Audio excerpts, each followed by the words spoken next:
Hey everybody, Scotty here. Welcome back to Let's Play The Legend of Zelda Breath of the Wild. In the last episode, guys, we actually finished up 3 out of the 4 shrines on the Great Plateau, and in this episode, we're going to be finishing off the last shrine, and finally finishing up the Great Plateau, because we've been on here for far too long. I think it's time we finally leave. Before we finish that, though, we might as well visit this area that the old man actually showed us in the first episode. This is the Temple of Time.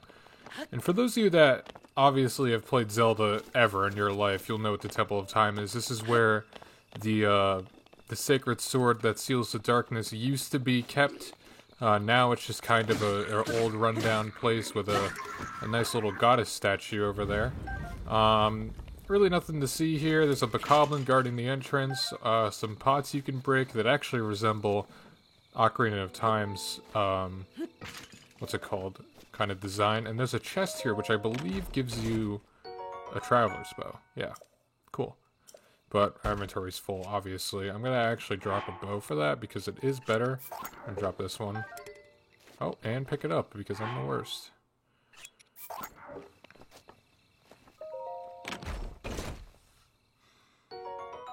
Up here we've got a nice little goddess statue. We can't really do anything with this yet.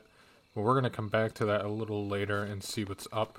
But for now, we're going to want to go out here. Actually, jump out this window. And start heading up here. This is the way to the last shrine on the Great Plateau that we're going to need. So we're just going to take this nice little shortcut. If you guys remember, over there, I think actually over here, yeah, there's a moblin camp over here that we saw in the first episode, and we actually avoided this because I didn't want to fight it yet, but I guess we're going to fight this now that we have enough gear.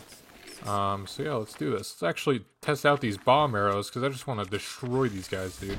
So just fucking get out of here. There's a Keese in my face. He's really mad. I can get him out of here, too. That wasn't the only reason we actually came over here, though. There is something that we can get at this camp. For actually taking out those moblins. There's a bunch of peppers that grow right on these two plants right here. These plants right here. And we're actually going to need this for the upcoming area. So what you're going to want to do is, like when we cooked earlier, this time you're going to want to take a bunch of spicy peppers. You could take really however many you want. I'm going to use 5, just because, okay, I dropped them all. Sick. Oh, we actually need a... Shit, we actually need a flame here. Okay, how do we do that? We could just use a fire arrow, actually. Let's do that. Alright, now that we have a flame, what you're going to want to do, take the spicy peppers, hold them, put them in here. And with that, we can make cold resistance food, which is actually going to be really helpful because the mountains are super cold, and you're definitely going to need some heat protection. Link's clothes are kind of,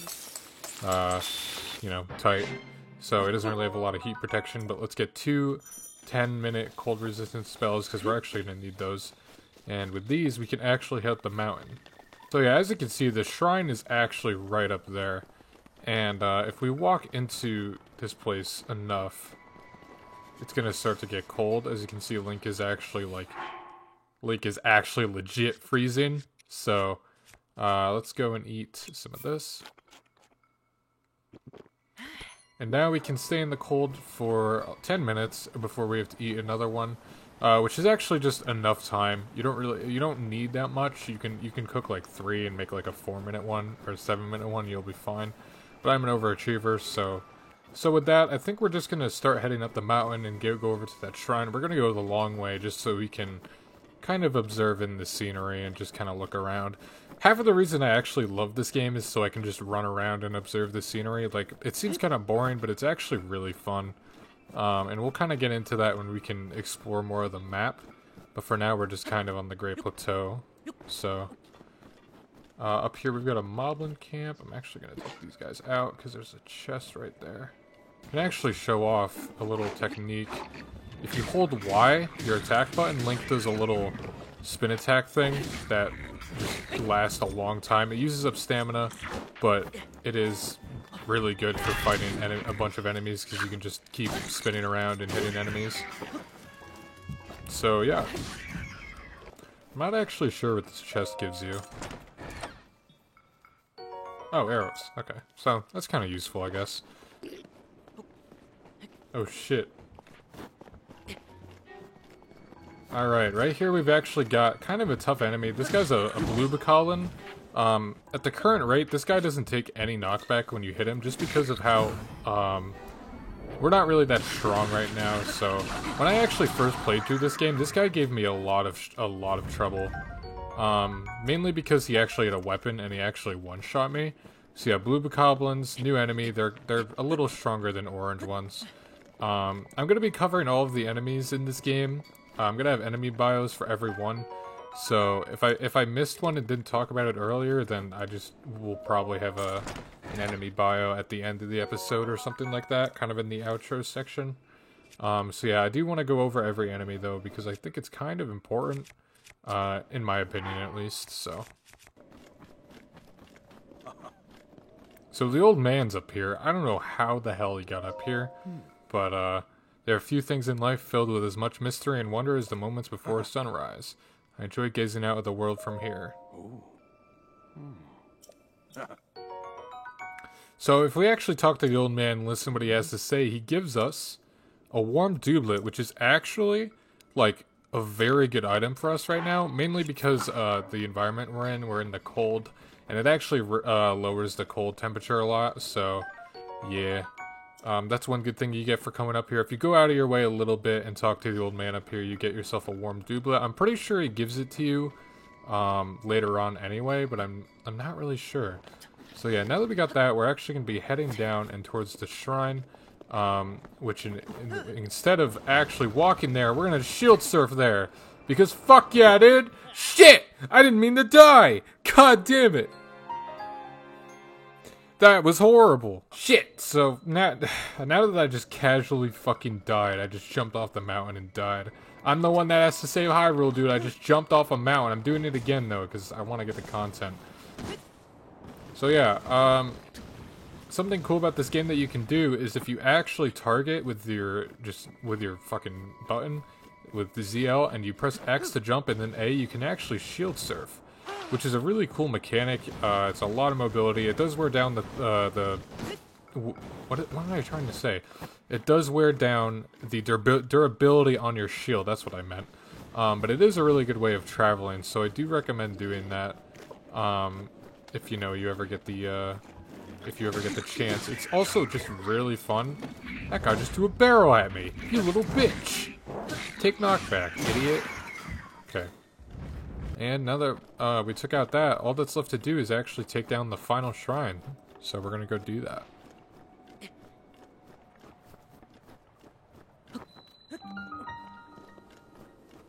Khe Nahmut Shrine, dude. Let's do it. This is gonna be the final shrine on the Great Plateau. We're gonna get our final rune. It's gonna be great. Let's go. Alright, this is the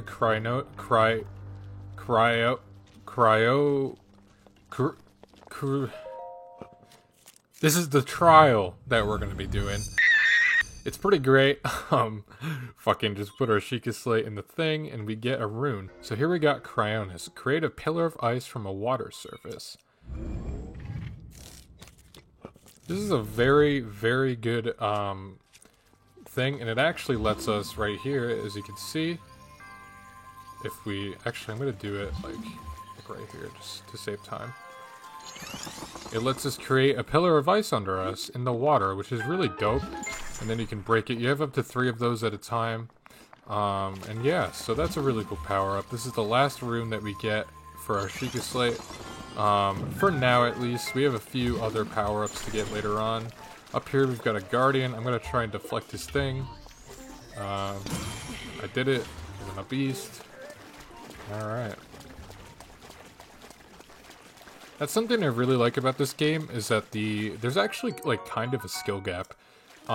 If you're able to time things right and you're able to deflect things like that all the time, you can go through this game really easily and just not worry about getting hit. Which is really cool in my opinion. I think it's a really cool thing that they did that. And there's actually a skill gap that makes the game more fun and it makes combat more versatile, so yeah. I really think it's cool. We're actually going to drop our club for this spear, just because I'd like to show off a spear. So we got a Traveler's Spear. This is not really a great spear to have, but, I mean, I think it does the same amount as a club, if not like a one less, so it's fine. Up here, though, we've got an easy puzzle, obviously. Just put a Cryonis block under you, and it creates this, so you can come up.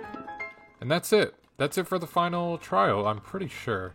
I think that's all the chests in here. It was only that chest, so... With that, we're just going to walk forward and get our Spirit Orb.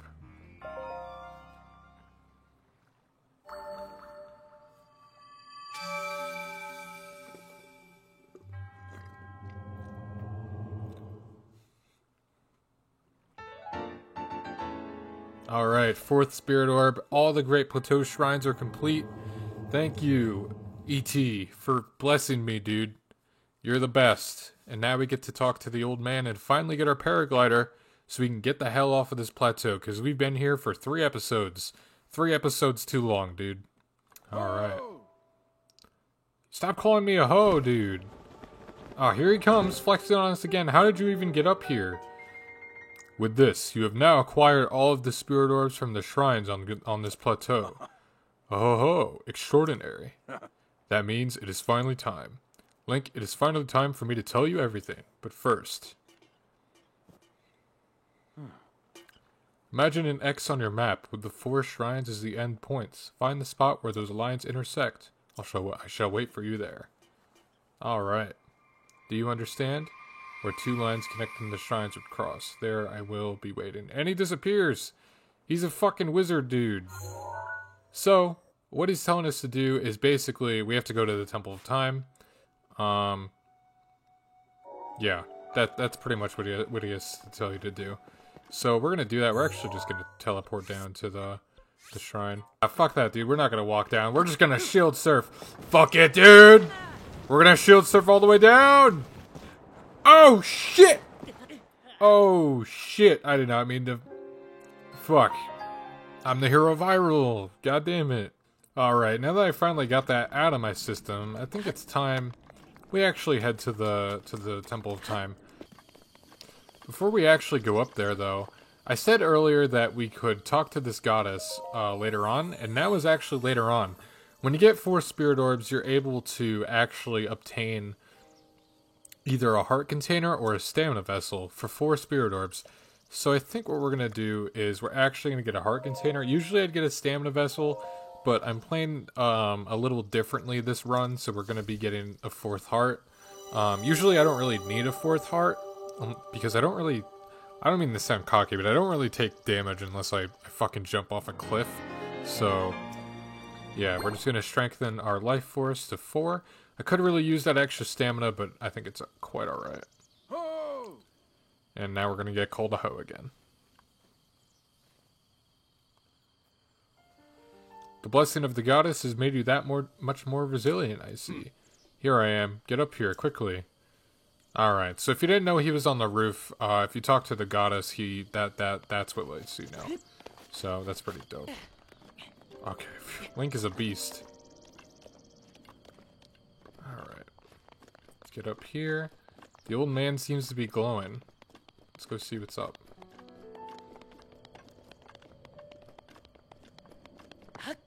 Alright, now that we're up here, let's just climb up and talk to the old man. Well done there, young one. Now then, the time has come to show you who I truly am. I was King Rhoam Bosphoramus Hyrule. I was the last leader of Hyrule, a kingdom which no longer exists.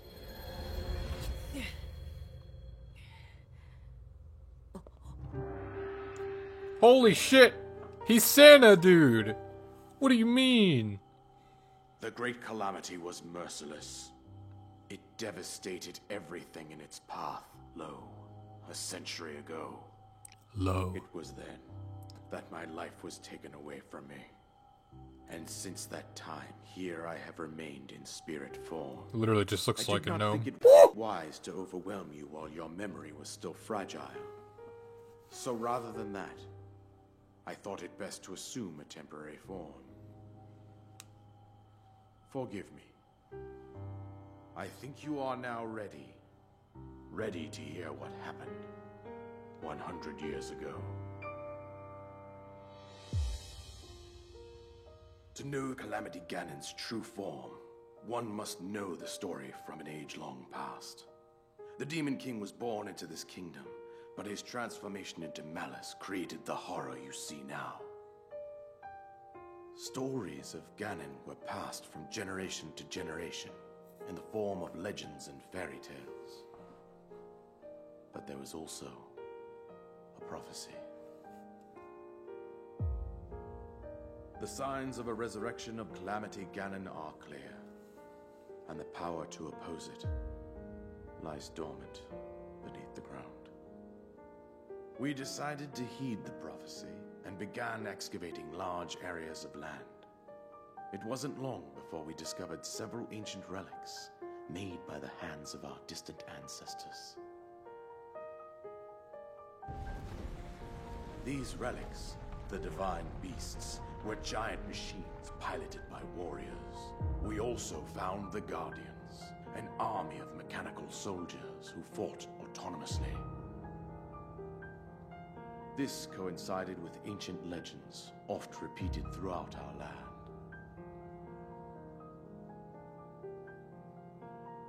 We also learned of a princess with a sacred power, and her appointed knight, chosen by the sword that seals the darkness. It was they who sealed Ganon away using the power of these ancient relics. 100 years ago, there was a princess set to inherit a sacred power, and a skilled knight at her side. It was clear that we must follow our ancestors' path. We selected 4 skilled individuals from across Hyrule and tasked them with the duty of piloting the divine beasts. With the princess as their commander, we dubbed these pilots champions, a name that would solidify their unique bond. The princess, her appointed knight, and the rest of the champions were on the brink of sealing away Ganon. But nay. Ganon was cunning, and he responded with a plan beyond our imagining. He screamed!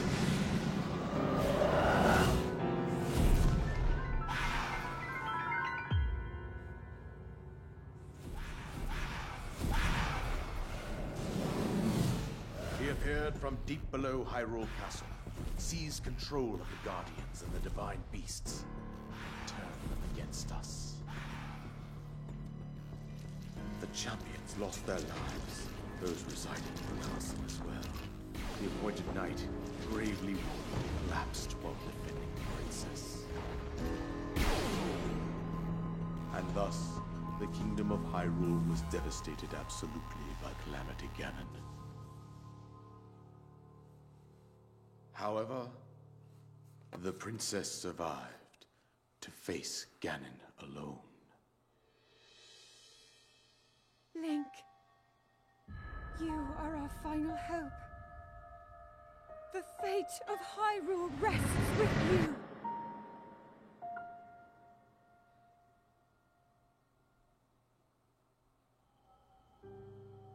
That princess Damn. was my own daughter, my dear Zelda. And the courageous knight who protected her right up to the very end. That knight was none other than you, Link. Holy shit! You fought valiantly when your fate took an unfortunate turn. Link really looks surprised. You were taken to the Shrine of Resurrection. Here you now stand, revitalized 100 years later. The words of guidance you have been hearing since your awakening are from Princess Zelda herself. Even now, as she works to restrain Ganon from within Hyrule Castle, she calls out for your help. However, my daughter's power will soon be exhausted. Once that happens, Ganon will freely regenerate himself, and nothing will stop him from consuming our land. Considering that I could not save my own kingdom, I have no right to ask this of you, Link. I am powerless here. You must save her, my daughter, and do whatever it takes to annihilate Ganon. Somehow, Ganon has maintained control over all 4 divine beasts, as well as those guardians swarming around Hyrule Castle.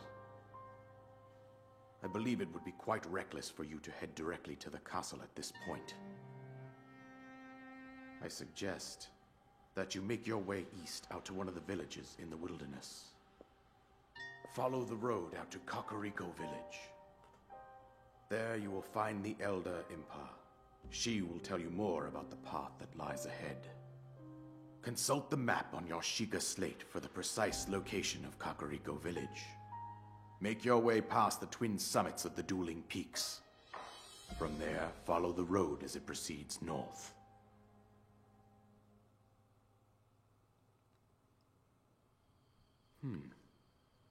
Alright. And with that, we learn the fate of Hyrule, and we actually get the paraglider. He actually fucking gave it to us, dude. Who would have thought? So, complete the isolated plateau. Fucking Jesus. Told you everything I can. Link, you must save Hyrule. I will. Idiot. Alright. So with that being said, the main quest, destroy Ganon, new objective. I don't know what's actually in here. Let's check. Soldier's bow, of course. Let's get the thing out of here. Get out of here, dude. Alright, we got a soldier's bow. So with that, we learned the fate of Hyrule, we got the paraglider, finally, and now we can leave the Great Plateau. However, I think it's safe to say that we are actually going to be doing that next episode. We did a lot this episode, and we finally completed the Great Plateau, so next episode we're actually going to be starting what I like to call Breath of the Wild, and not the little kind of tutorial stage. It's been fun, but I mean, now we get to get into the actual game and explore and venture around and do cool stuff. Alright, I want to thank you guys so much for watching. We're going to end off the episode here. If you guys are enjoying Legend of Zelda Breath of the Wild, make sure to let me know what you think in the comments. Make sure to like this video, guys. This series is really fun, and I'm having a lot of fun with it. Next time, we're going to be jumping off of this plateau and going to do some big boy stuff. So yeah, thank you guys for watching, and I'll see you guys next time. Peace out.